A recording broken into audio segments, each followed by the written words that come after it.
This is the first session for Stuff Every Christian Should Know. As I said in service a few weeks ago when Silas was being confirmed in that process, I love confirmation. I love the process of confirmation. I love the knowledge that comes out of confirmation. I realized on Sunday when I was sharing about your confirmation, I started a statement I never finished, and we, as the Presbyterian Church and Episcopal churches and Methodist churches and Lutheran churches, we all baptize as infants, and then when a individual comes to sort of that junior high age, we move them through the process of confirmation, and that's confirming them to being a full member or a voting member of the church. In more evangelical traditions, non-denominational, Baptist probably, where you don't baptize as infants, you do a dedication, and you dedicate the child, and essentially it's almost the same language, but you dedicate the child, and then when they're sort of in the same time bracket around the junior high age-ish, oftentimes there's a baptismal preparation, and then people will make a confession. So these two things are sort of equivalent in many ways. Both baptism and dedication are designed to bring someone into the faith as a child, and to sort of say, both from the parents and the congregation, we dedicate the catechesis, the growth, the process of raising this child in the faith to the Lord or the church. And then when they come of an age where we believe that they are able to make those decisions for themselves, Silas says he made his confession, and he stated his statement of belief, and those are the same. Those are very similar things. They just sort of different interpretations of how it functions in Scripture. But I have for years thought everything that we learn in confirmation is stuff that really the church as a whole should go through again and again. Like every 5 years, I think the church should go through this information, because we forget it. We can't place it. And what undergirds this sort of movement or the desire to do this is the decision to say, hey, if you understand the whole flow of church history, if you understand the whole flow of Israel and the Bible and how it moves, it makes everything else come alive. If I say something about the Mosaic covenant or the Davidic covenant, and you have no idea what that means, then you're missing out on sections or chunks or parts of the whole aspects of what faith is. And these aren't Presbyterian things. Most of the things that we'll be going over, the most things we'll be looking at, are actually things that are a part of the whole. They apply to almost every Christian tradition. There's nothing really uniquely reformed about this. But I think they're things that are necessary for us to know. So today, what we're going to do is I'm going to just walk you through what this next 3 months will look like. As I said on Sunday, and I said earlier today, everything will be online. We don't do professional videos, so you just go online, but there are over 500 sessions of an hour, over 500 hours of teaching online, and this will just be adding to that. But so you'll get used to sort of looking at if you miss a session and you want to see it, you can see it. You can listen to it. Although this will be a little different because we'll have. I'm actually gonna, and I haven't quite figured out exactly how it'll look, and I'll talk about this in a minute. But there will be sort of an outcome of this. My hope is that when we are done in 3 months, those of you who've gone through this will have just a sort of a feeling of greater understanding, not on a micro level, but on sort of that 20,000-foot perspective. If I look at the whole expanse of the last 6,000 years of humanity, and that's where we're going to sort of just roughly date Adam and Eve coming into the scene, that from Adam and Eve, or from the beginning, from the beginning of human civilization to the present, we're going to look at that process of how we got there. I think that everyone should know this, and I'm going to harp on this over the next 3 months to people in the congregation. Like, this is something you need to know. And honestly, it doesn't surprise me. This is a good crowd, but I think it's something that every Christian in our church should go through. And and maybe I should have just done it in the Sunday morning services, but it's not enough time. So we're going to look at, and we're going to begin with the history of Israel, and we're going to look at Genesis, and I'll get to those things in a second. And then we'll go, and just broadly, we're going to look at the Bible and the movement of the Bible all the way up to really to the beginning of the early church, which is sort of starts in the late first century. And then we'll go from the first century, and like as we did a few years ago in our Sunday services, we went through sort of this church history. I don't know if y'all remember me doing that. I went through the timeline of 2,000 years of church history in a summer. We're going to do that again, and again on a very surface level, but highlighting the most important things that you need to know about. And I'm going to go over those. To that end, we're going to watch some videos. I'm going to incorporate some videos that we'll watch together, and those will be fodder for us to talk about. I'll frame some of those things. I sort of see this as a development of a timeline for you. And also, have you ever seen those infographic sheets that are like, have percentages and numbers, and they're kind of graphically oriented, and you're like, there were this number of things, and someone recycled this many gallons of whatever, and they sort of put it on a sheet, and it's really colorful, and that sort of output is really kind of what I'm hoping for. And to that end, when we return next week, we won't be meeting because I won't be here, but next week, the week after that, when we pick it back up, I will have some form of media or paper or printouts, markers, and my hope is, and I'm even toying around the idea of actually getting like just sort of journals that you could actually keep this in, because the challenge is you can write down some of this stuff, but that piece of paper is going to get stuck somewhere and you'll never find it again. What I would like for you to have at the end of these 3 months is a book that you could flip through. And you could say, well, this is what happened this happened in Israel. This happened this happened in the time of King David. This happened in Jesus' time. And you'll be almost able to go through and use it as a general high-level reference tool. And then within that, there will be numbers of things that I will impress upon you as being important. And these are things, I really do. And honestly, you will, if you grasp some of this stuff, if you embrace it, if you live in it, if you do some creation around it, you will know, without exaggeration, you will put yourself in the top 10% of Christians worldwide. Because Christians don't know this stuff. They don't understand, they've never sequenced it. They don't know the history of Israel. They definitely don't know the history of the church. They don't, if I say covenantal theology, so many Christians are like, okay, I've heard of that. But what does that even mean? And if you understand these things, it makes everything else come alive, because it gives you, as one professor told me, it gives you hooks to put on the wall. And then you have a place to hang things. And then as you add to that knowledge, you can slot it into these spots. And this isn't memorization. This isn't like, hey, you should memorize all of the books of the Old Testament and know exactly what they are in order. Because to me, you have a Bible that you can flip around and go to the back. If you need to know where Malachi is, you can find it there. Now, I don't think that knowing every book of the Bible is important. What I do think is important is knowing the types of books that are in the Bible, the types of literature that are in the Bible, so that when you do sit down with Job or with Proverbs or with Genesis, you can be able to say, this is history, this is law.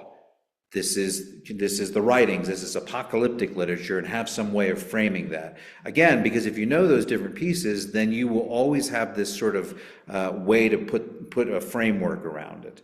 So if you have a book and you can write everything that I should ever know, and that doesn't mean that once you get through these 3 months, you should be like, I know everything I need to know. But I think it will ultimately affect how you understand and how you move. I don't know, and you can do it in words, you can do it in a timeline, you could do it on a page, you could draw a little line, you could write these dates and sort of however your sort of brain works. Hey, Tommy, around the function of organizing information. One of the ways that I do want to do it is I am actually going to give you, you can come here, man. You got to sit next to me if you come in late. I don't think it's late. No, that's right. I actually want, the thought that came to my mind is, and part of the reason I want you to have an output is this, because people receive information and they go home and a day later they don't remember it. But if you're in the process and you're receiving information and you're listening, and I'm saying these are the sort of pockets of information, and then you take that information, and it doesn't have to be here, you can take your little notes here, and then you can go back and you can say, how do I create this? To synthesize that to a place that you're sort of organizing it on a page or something, and something material will help that sort of come to play. I think, I remember in college once, a professor said, here's a 3x5, or it was 4x6 note card. And he said, you can bring this as your cheat sheet to the test. How small did you write? And that's the question. And people were like, okay, how many, front and back, you can put as much, it was like the final, and he said, you can put whatever you want on it. And I was like, oh, I'm gonna do well on this. And I was so excited, it became a challenge. And I'm like, and I think I went through like 3 or 4 versions of it. I did a rough draft, and it was too big writing, and I shrunk it. And then what I found was, You knew it. the day of the test, I didn't need it. You knew it. Oh, interesting. I learned it, and not that maybe I didn't look at a couple things, but in general, the vast majority. Can you use like type 8 font? No, well, this is back when you were doing handwriting, so but it's a way, in terms of a learning or the pedagogy of how we do this, writing things down, creating, and one of the ways I think even for is I'm going to give you frame like comic book frames that you can then glue into your folder. I'm going to print out a bunch of just square frames that sort of fit together, and that could be one of those ways you can almost, in the story part of it, you can create some of the sort of narrative through a comic book. It can be a line if you want to do. You could do a squiggly line. You could do it however you want it. There's no one doing. But I'm going to be checking this stuff if you're journeying with us. I want to see how you're processing it. Why? Because if I don't, and I just say, come listen to me talk like a talking head for the next 3 months, you're probably not going to remember it. It'll be informative, and you'll learn some stuff along the way. But my goal is not just that you hear me say it. My goal is that you synthesize it in your head, and then you have an output. And that's for you all as a family. That's perfect. And so even for you all online, I will. I don't know if I'll have to send you some printouts, and you can print them out and you can cut them out. I won't be able to see yours, but it'll be a process of someone's sharing. Each week, I'm going to say, does anyone want to share what they constructed? And that'll be in between. So take notes. You can listen to it. The videos will be online. You can go back to them. We're going to watch videos. I'm going to give you some numbers and things and frameworks, and then the goal is, and really, and because of the way we're styling to do it, I'm going to shoot every week for about an hour. Most of the time, when I do classes, I tend to go for an hour and a half. I'm going to try to keep these to an hour to try to at least in the teaching time, and give you some time at the end of that to synthesize that. A couple years ago, we did an intergenerational study of the Bible. And we had parents and kids together, and one of the outputs was, after I taught it, they took Lego bricks and they constructed, and this is a way you could do this as well. You could say, well, let's go take some Lego bricks and construct the story of Abraham, and then take a picture of it and put that in your book.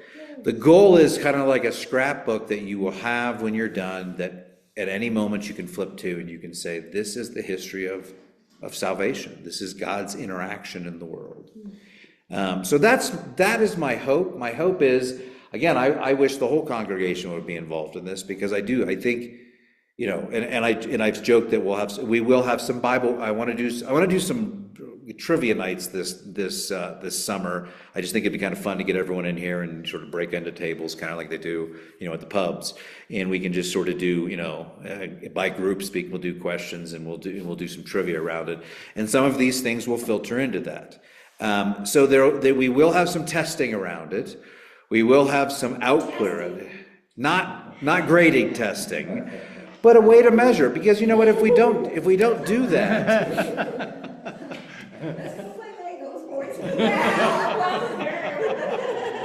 the amount of and it is not a condemnation of the Western or the churches at large, but we are in a place where people are largely biblically illiterate. we are in a place where largely people don't know the history of the church. Sometimes if I say the name Irenaeus, people are like, that sounds like a name from sometime I didn't know, whereas what we don't realize is Irenaeus, in the first few centuries of the church, one of our church fathers, was so significant to helping form the very doctrines that we believe today. And we dismiss it, and we don't even think about how important that is. And that doesn't mean you need to know who Irenaeus was or what years he was born. We're going to kind of chunk things into centuries, into blocks of information. So the goal, again, is just sort of the synthesis of this 2,000 years of church history and of the 4,000 years that came before that. And then at the end of, and so the broader pieces will be, when we start next week, we're going to start with the Old Testament. We'll go through the history of Israel. Then we'll go through up to from creation to the exile. Then we'll go, and some of you might say, well, what's the, I'm sure if you've been around here with me for 6 years, I'm sure you've heard me say exile, but we don't often talk about the exile. One of the most significant moments in Israel's history, when the Babylonians came and they were dispersed and they spent 70 years. So almost, and for many of us, for many people, almost their whole lifetime, they were taken. Imagine someone coming into the U.S., and all of a sudden we had to leave where we lived, and we didn't get to come back for over 70 years. How you wouldn't feel like an American, how you wouldn't really know what the culture was, you wouldn't know the traditions of your culture. This is what Israel went through. In the process of leading up to that point where that happened, and the process of how they changed coming out of that, these are important things for us to know. So we'll look at the history of Israel. We're going to look at the intertestamental period. We'll look at we'll look at the Apocrypha in that. And we've talked about this in other Bible studies. The Apocrypha are the books that we, as except for Jim, as Protestants, sort of see as outside of the Bible. Whereas really for the first 1,500 or 1,300 years of the history of the church, almost 3/4 of the history of Christian church, that was sacred scripture. That was considered 100% unquestionable scripture. In the last 500 years, we've said, oh, these are books that we don't need. So why? The questions of why. And so those are the things we'll talk about. We'll go up to the New Testament. We're going to look at the life of Jesus. We'll look at those parables, Glenda. We're going to look at Paul's missionary journeys. Like we know Paul was a missionary, but this is an important part. We know that the Spirit came at Pentecost, but we don't know what happened after that. Paul went all over Europe, or the Middle East, proclaiming the good news, establishing the church. Everything that we have in our faith is built upon something else. And if we don't understand that, then we're at a loss. So again, these will be online, so if you missed something, don't worry about it. You'll be able to collect it online. There will be, and in these sessions, I will say to you all online, and I'm going to ask you if you're going to join us consistently. I know Jim and Glenda and Dave and are always there. And hey, Denny, I see you joined us. And some of the others who are joining us online, and Quilter, whoever you are, I will give you assignments, or I'll give you instructions at the end. Now, how do you synthesize this material? How do you want to write it? How do you want to draw it? How do you want to create Legos, structures around it? You can design them here and then go home and create them and take a picture of them. And so engagement is going to be high. The level of information, the level of understanding that you leave with this from this journey will be dependent not upon whether you show up each week or whether you listen to the little hour thing that we do. It'll be how you think about what we've talked about, how you produce something out of something we've talked about. Okay, to that end, I haven't put this in an actual structure, and I will, but I want to give you, if you will, I'm going to give you, and again, you can write it down. You don't have to. You'll get a sheet that has it all listed out, and I'm going to give you I'll give you all the stuff right up front, so you have as a sort of a table of contents, and that doesn't mean it's not going to change. But this is a broad overview of what we're going to cover. So we're going to start, and I'll just say, and I've said this before, and I hope it's not offensive to anyone. Some people are people who believe in young earth, that God created in 7 literal 24-hour periods, and then Adam and Eve were the result on the 7th day. I don't ascribe to that view. I don't have a problem with that view. I don't condemn that view. I believe in a longer evolutionary process, and I don't necessarily mean that God evolved animals or evolved from, sort of the evolutionary process in the terms of Darwin, although I don't have a problem with that, because of the fact that I do think that at some point that God supernaturally placed Adam and Eve in a real paradise setting. And that, for me, is where we'll sort of begin the process of, because this is about humans' interaction. Because we don't know.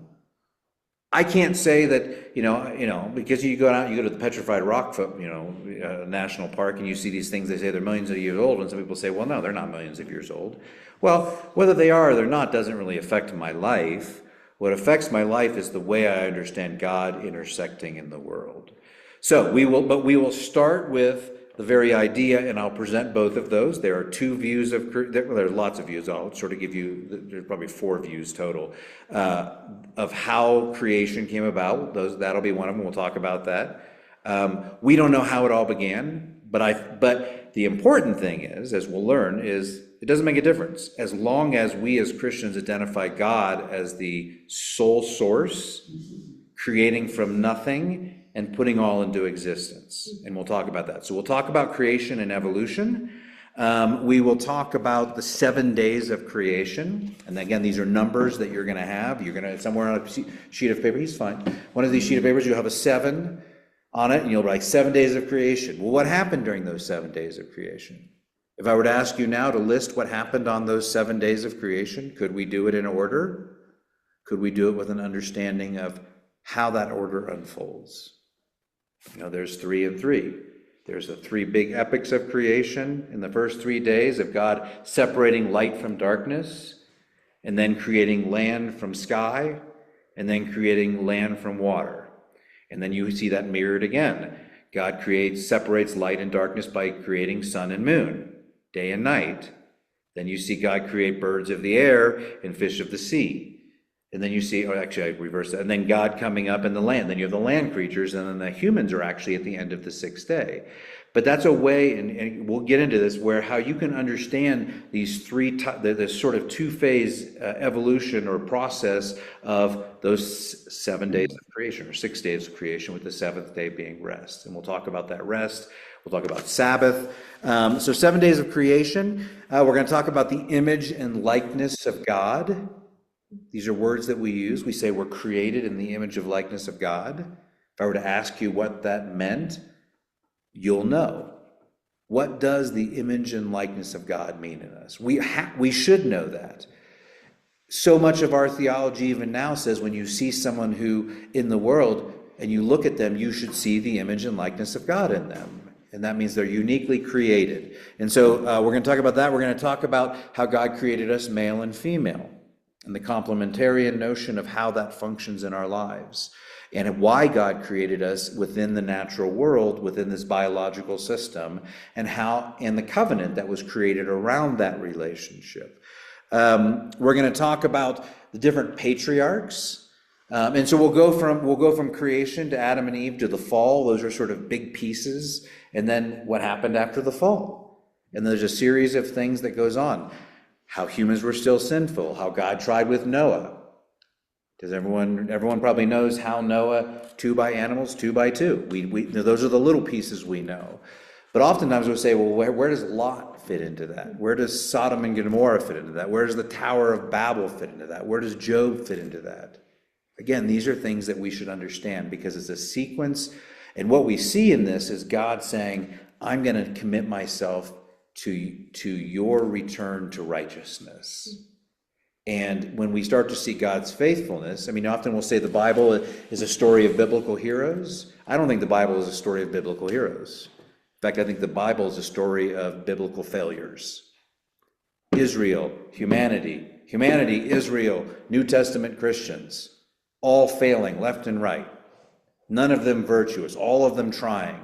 It's not about a story about the heroes of the Bible. There's one hero of the Bible, God. The Bible is a story of God's promises to us in our faithful, and despite our unfaithfulness, God's continued faithfulness to us. So we'll go through the patriarchs, and I know we like to rattle off Abraham, Isaac, Jacob, but do we know the stories of what happened in that sequence of those three? So much was built on those three. That'll lead us up to Joseph. We all know Joseph in the multicolored coat and the journey that he happened, and it may be, and again, these are stories, I think, and the problem is I think for those of you who were raised, those of you who are older were raised in Sunday school. If you were raised in the last century, you were raised going to Sunday school. If you were raised a Christian, we don't really have Sunday school in the same way in the church and today. Sunday school is almost a dead endeavor. But you would have learned this order of these stories, and it's important that we have an understanding of what is happening in the narrative of these stories. How did we get from Abraham? What are the three promises that God made to Abraham? I'm not asking, and none of these are questions I expect you to answer now, but these are things you'll understand. God promised, come on, our newest confirmand, land, Name and descendants. Land, name, and descendants. That's important. Why? Because we see that God fulfilled those things. We talk about Abraham. We talk Israel's present, and there are Jews who populate every portion of the world. Those are promises that God made to Abraham, and we can see the promise in our everyday lives. But if we don't think about it, we don't associate it with the promise that God gave us. Jonathan, can I ask Yeah. a question? Yeah, go for it, always. Why is it everybody always hates the Jews? Well, that's a good question. And the short answer is because the Jews, I think, throughout history, and we'll see this a little bit, they claimed the ultimate God. So Jews, and again, I'll throw these little sides in. Judaism didn't exist until after the exile. Before that, they were Yahwehists. Are you talking the Babylon? I'm talking about from Abraham all the way up to Babylon, and where Esther's in Persia. And then all of the Jews returned back to Israel. And then when they reestablished the Jewish faith and Jewish identity, it became Judaism. Prior to that, they were Yahwehist. And they didn't have what we call monotheism, which says there's one God. Actually, Jews originally were polytheist. They believed that Yahweh was the best God, but there were all these other deities. Even God himself, in the Ten Commandments, thou shalt not worship any other gods before me. God himself is saying there are gods and there are deities and there are supernatural powers running through this world that are out there.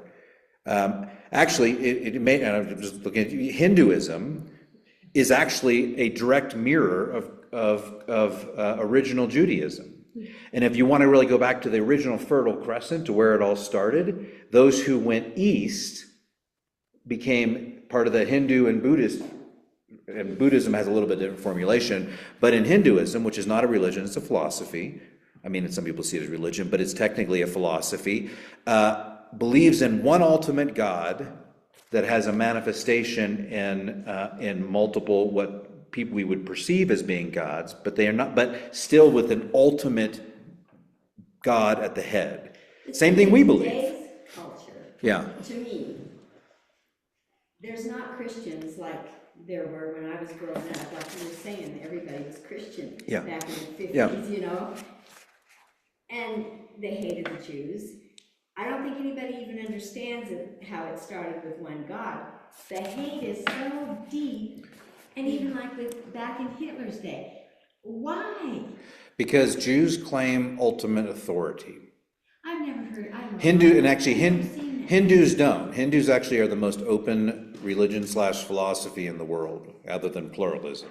But because there is a sense of, if you have your belief, that's great, that's fine. Whereas Jews were like, our God is the best God. So you put it in a junior high setting. If you go to school and you say to all the kids, my dad is the best dad, way better than your dad's. Are they going to like you? Are they going to like you? No. They're going to be like, no, that's not true. You do that over centuries, and eventually there grows to be. And not only that, but God said the Jews would be persecuted. Oh my word. Others will revile you. So we'll get into that, and we'll get into some of that. But you'll learn, so we'll go through Joseph, and then we'll talk about 400 years of slavery and what happened to the Jewish identity in that. And then you have Moses coming on the scene as the deliverer, and then you have 10 plagues. Do we know what those 10 plagues are? I bet, yeah, but at the end of this, you'll know, you're going to have a sheet on your page, and you can make Lego statues of the 10 plagues. You can draw them out.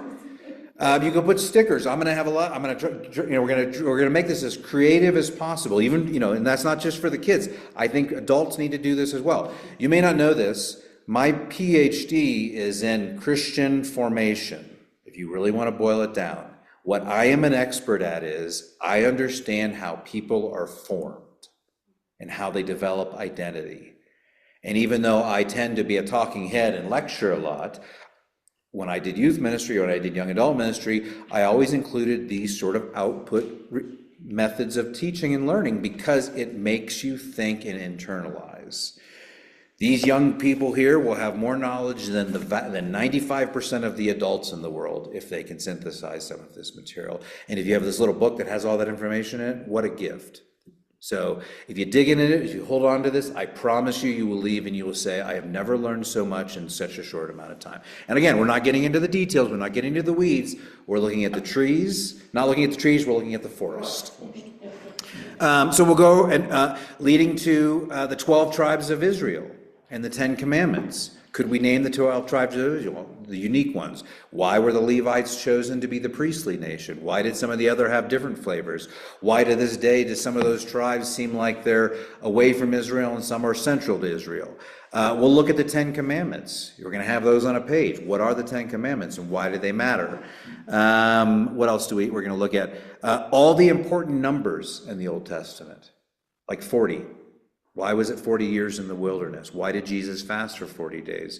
Why was it 40 days before Noah and his family could come out once they saw water? Why was it, why did God use these numbers to sort of teach us?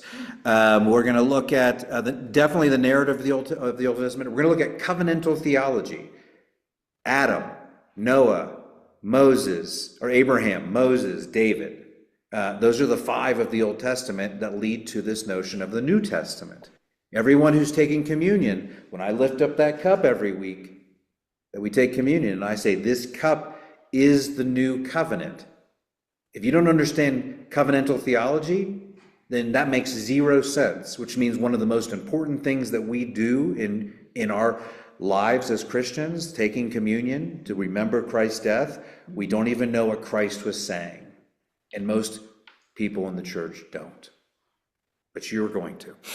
We're going to look at the Old and New Testaments, both in terms of their books, and we'll look at the types of literature that were in their books, and how how Jews viewed those books.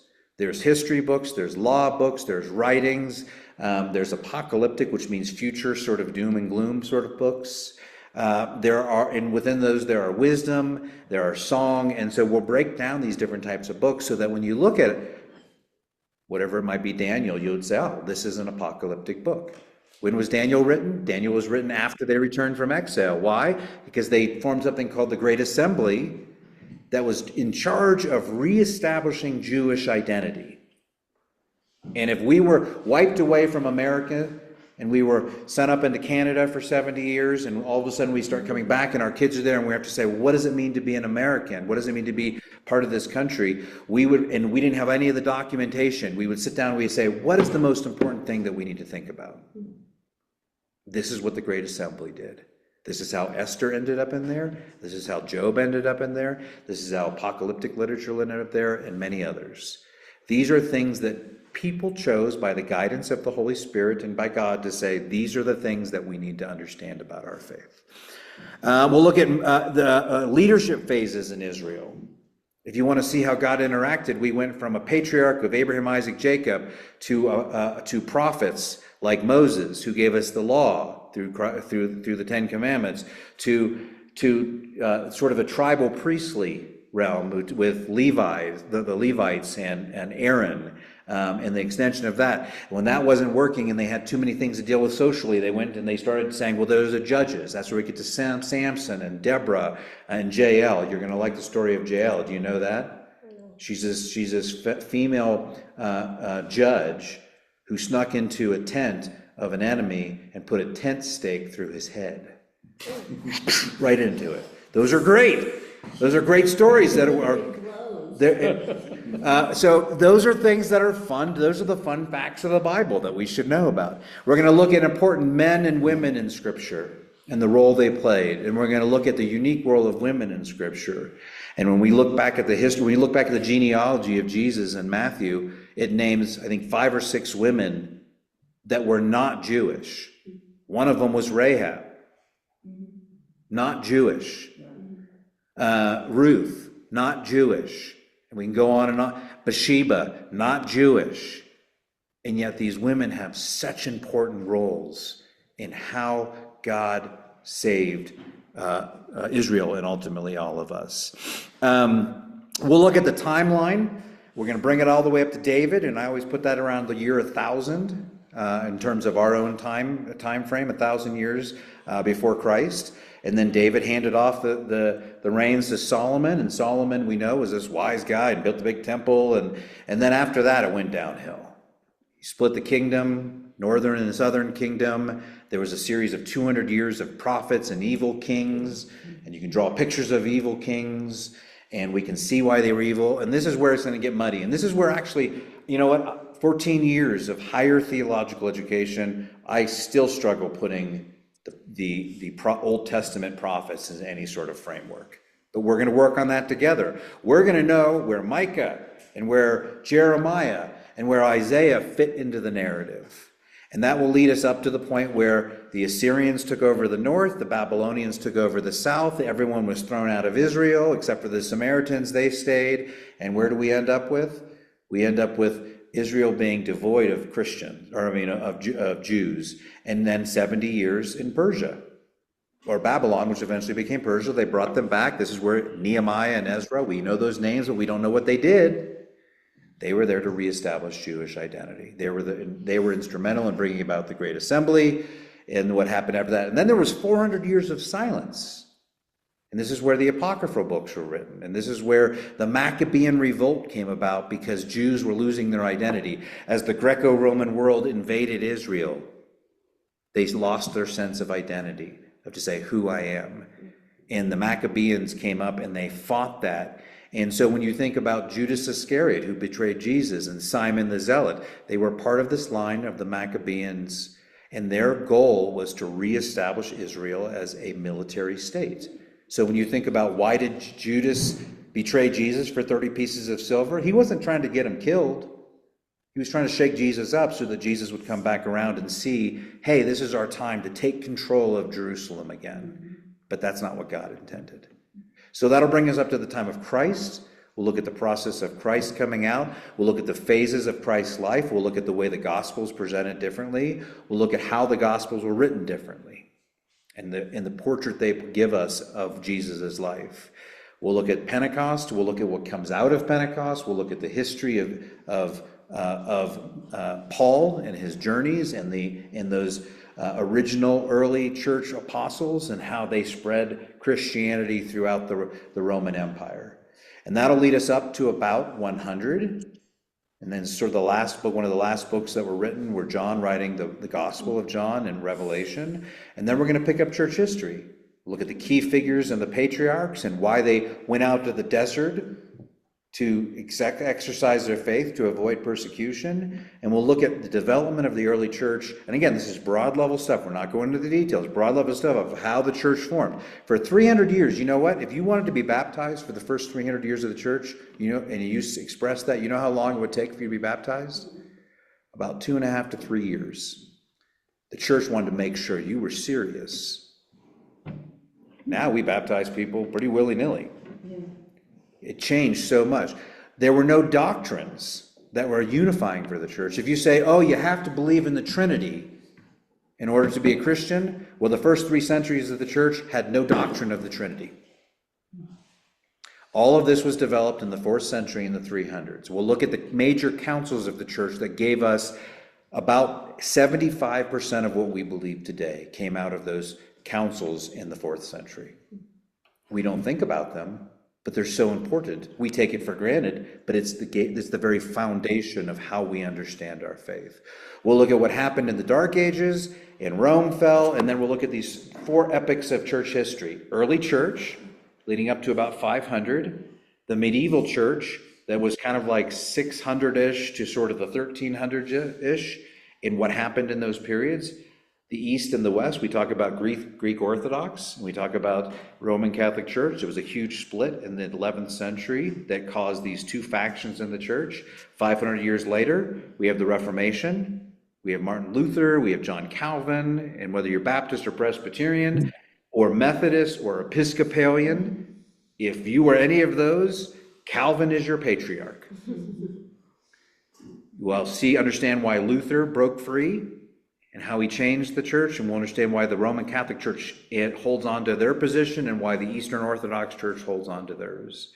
That'll lead us up to the 1600s. We'll look at the 500 years where we see Methodism and Episcopalianism and all of the great awakenings and how they came about and why they came about and the importance of that. And we'll see the development of that all the way up to our present time. So we'll look at 4 epochs of church history: early church, medieval, Reformation, and contemporary. Then we'll look at, when we finally come up to our present day, we're going to look at the doctrines of the church. What does it mean to believe in God? What are the doctrines of God? And we'll break these down into numbers. There are, and that'll lead what are the views of Jesus and the atonement? There are 4 major views of what Jesus did in his work on the world. And we don't even talk about these. We just sort of take it for granted and say, oh, he just came into the world. That's fine. But these are the things we need to understand. And we'll look at the history, we'll look at not the history of the doctrines, we'll look at all these major doctrines and get to a place where we can say on a sheet, if I said a word like harmatology, does anyone want to guess what that doctrine is, studies? Harmatology. Harmatology. Anyone? You going to say something? Stories of harm. Harm? Well, and what's another way we would talk about harm? Abuse. Sin. You're close. Sin. Harmatology is the study of sin. Oh. Ecclesiology, I was hoping it was for harmony. harmony. That's psalmology or hymnology. We'll look at, again, we'll revisit some of those key hymns that capture the history of our church and why they're important. And I'll reference stuff that we've already taught in the past. But then we'll sort of end with this sort of doctrinal look at, because then we'll have done biblical history, we'll have done church history, we'll do the doctrines, and at that point we'll be good. That'll be probably about 3 months worth. And again, high level stuff. I don't think I forgot anything. Apocalyptic literature. I want to look at that. How we view Revelation and why we have this idea of the rapture and what's going to happen in the rapture. How does heaven fit into that picture? We'll look at, again, briefly, we'll mention on a very high level how the Bible was formed. When you are done with this class, you will have the fullest understanding of the history of the church than you have ever had in your life, and I will promise you that. But it's going to require making sure you engage in it, making sure you produce something out of it.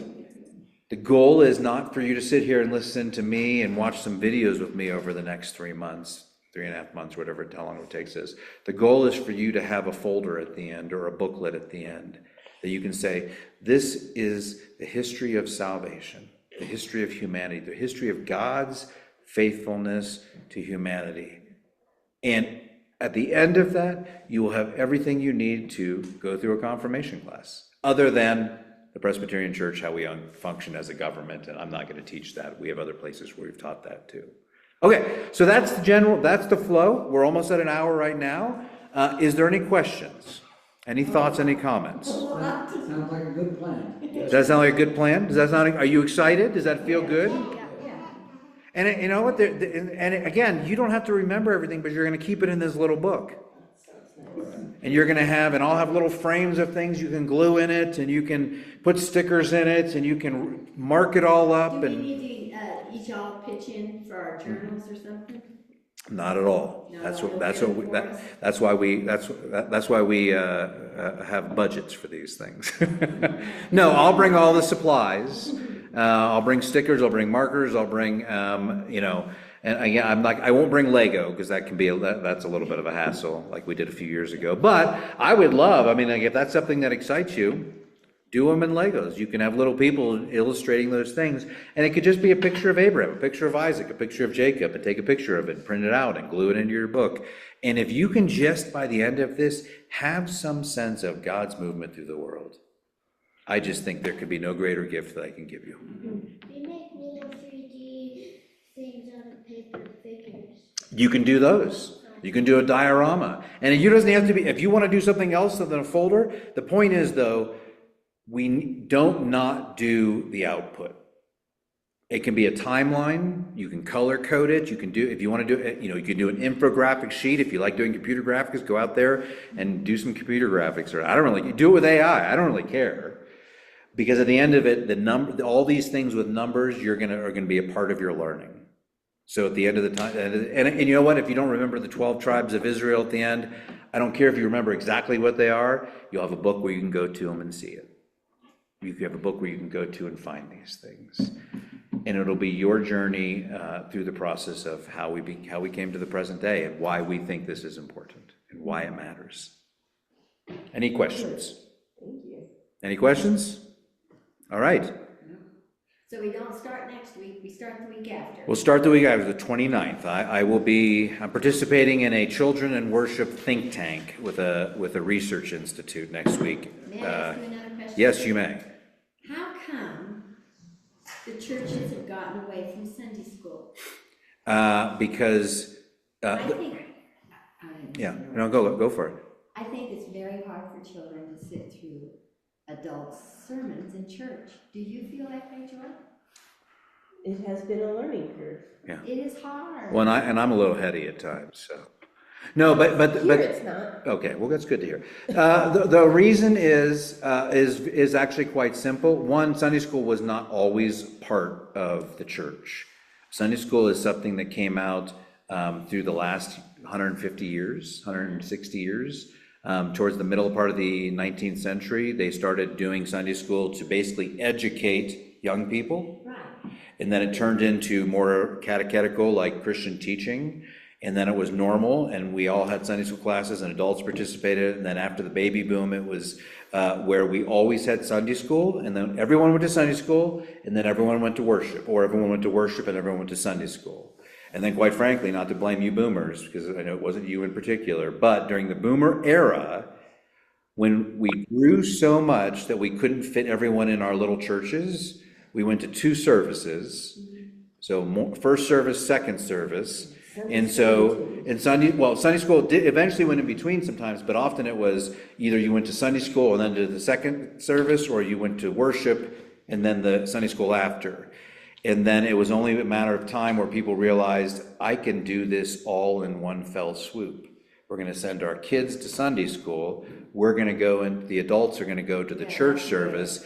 And then we started thinking of the worship service as the adult service. And then we said, and this was all based on the idea that, hey, our kids are getting age and stage appropriate teaching.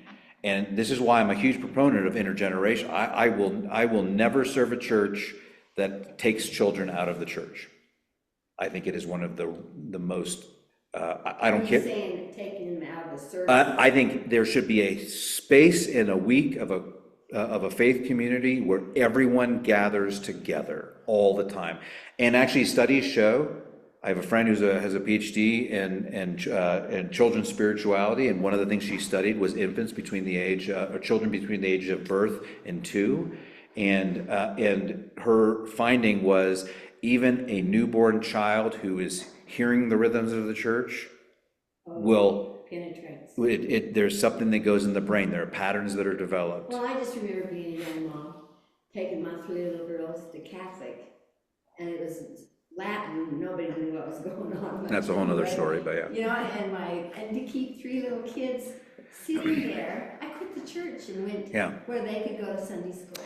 They are, and I just wondered if some parents feel like that. It's kind of like, because we don't have a lot of kids. well, if you're with us for Easter, we had some families visiting, and the kids were all in the back, and there were crackers everywhere, and they were noisy. But I enjoyed it. And I But said- you good. I enjoyed I it. turned around and told them, that was the sweetest thing. So when Silas was born and I started at my second call in New Wilmington, Pennsylvania, I was told that one of the people in the church, there was a couple that had a new child, had a baby, and someone left them a note that said, we have a nursery.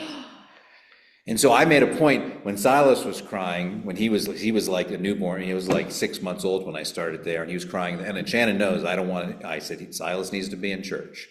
And he was crying, and I said to the congregation, I said, if that bothers you, is because you're making worship more about you than about the gathered body.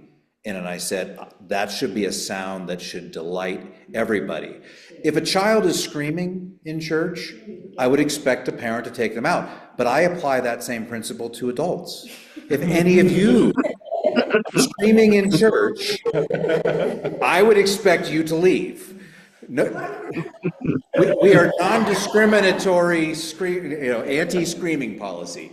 It doesn't make a difference. Because you know why? Because church is about the gathered body.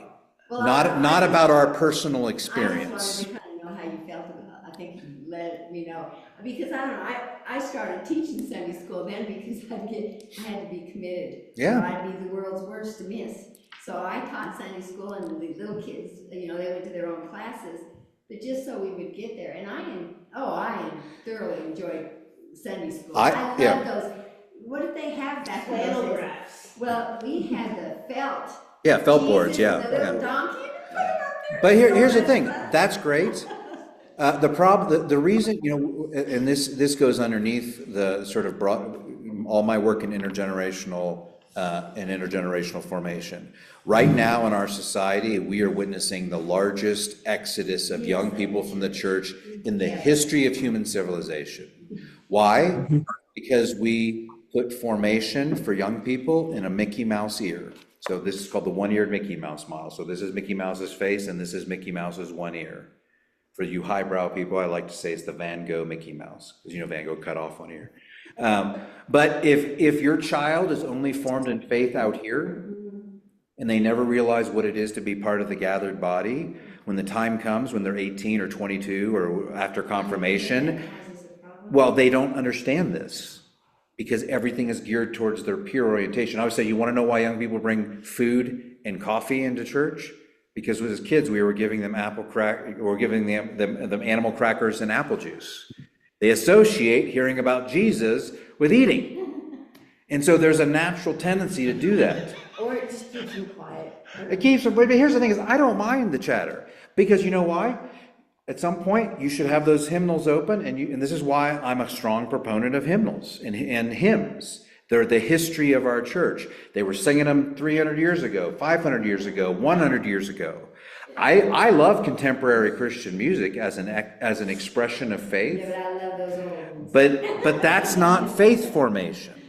That is, you know what? In 100 years, most of the contemporary Christian songs that people are liking right now will be nowhere.